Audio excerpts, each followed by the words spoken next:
à la rencontre des Français. Acclamé et hué. Emmanuel Macron vole presque la vedette à Jeanne d'Arc. Elle est pourtant au cœur de son discours. Pour lui, elle représente la justice, l'énergie du peuple et l'unité de la nation. Au fond, que nous dit l'aventure de Jeanne? Que l'on ne peut rien réussir seul.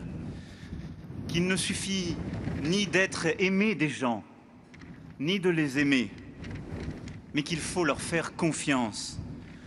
Croire dans les initiatives individuelles, dans le courage, dans le risque pris, dans notre jeunesse, dans chacun d'entre nous.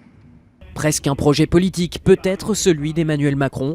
Des sympathisants de droite et de gauche apprécient. Ça faisait longtemps qu'on n'avait pas entendu un discours aussi rassembleur et ça fait du bien. D'être un peu au-delà des petites querelles intestines fait actuellement qu'il a un certain succès.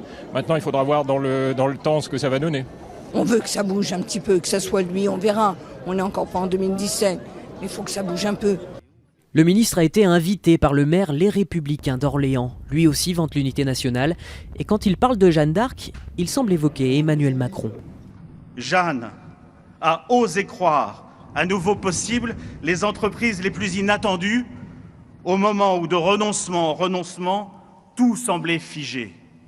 Président de la cérémonie aujourd'hui, demain président de la République. Pour beaucoup, le ministre a l'air en campagne. Voici sa réponse. Les gens me reprochent beaucoup de choses, ça ne vous aura pas échappé. Ça ne m'a jamais arrêté pour autant.